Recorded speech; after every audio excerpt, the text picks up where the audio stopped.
Good morning, and welcome to Performance Science International's Exercise Instructional video series.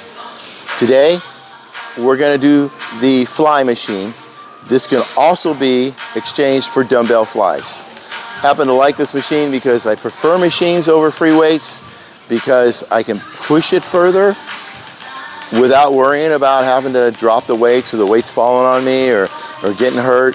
And it works much better. I can go further into the set without worrying about anything. So I'm going to show you on here. You can always do dumbbell flies if you don't have a machine like this. Pec deck machine works. I'll explain why people do that wrong all the time on this. And I think another video will also do pec deck. Okay? So, with any exercise, before you start it, you want to tighten everything up. So you'll see me do that before I start this. Now, with the chest muscle attaches here, and it attaches to the arm out underneath here. So the movement is your arm moving across. That is what extends and contracts the chest muscle. Okay? Problem with this placement is you have these shoulder muscles that are quite strong, especially the front ones. If you move the shoulders forward while you're doing this, if you do this, which is actually easier to do, you are no longer working the chest, you are working the front delts. Okay? If you want a strong chest, you have to keep the front delts out of the movement. The way you do that is when you lay down, you pull your shoulders back and down and try to pull your shoulder blades together behind you and keep them there. What that does is puts the chest muscle up high so that it is a pulling position to the arm. Okay?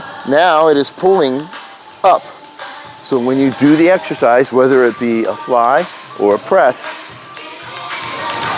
this will access the muscle, you will get better development, you will be able to push the muscle further, and when you get into the advanced techniques of pushing the muscle past failure, past static, and past negative failure, this will work so much more. So practicing this now in the beginning is so important. You get it right.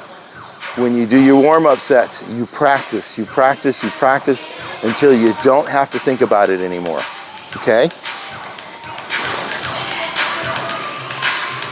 I'm going to demonstrate this, and then we'll go over it. I will show you what a lot of people do wrong on this. Okay? So on this particular machine, you sit down, you grab the bars. Now you have them out. I like to have a spotter help me up on the first one because I don't like starting in the down position. It's much better starting in the top and then going down and coming back up, because you can use the technique of getting tighter and tighter as you go down to stress the muscle properly.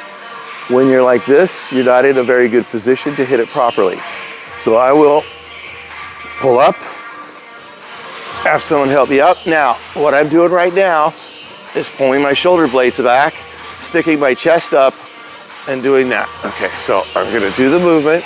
We're gonna go down. We're gonna get tighter and tighter and tighter and tighter until I feel a stretch. Now everything's tight.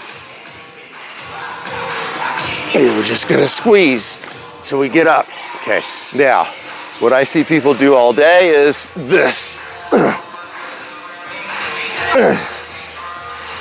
This is shoulders. This is not chest. You wanna keep the shoulders back, and as you're pulling up, you wanna push the chest up.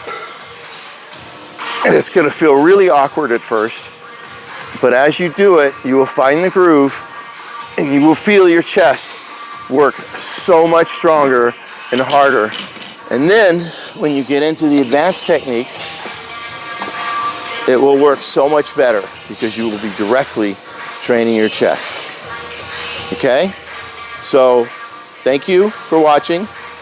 If you're watching this on YouTube, please like and subscribe, as it helps us to make more of these and make them better. Thank you.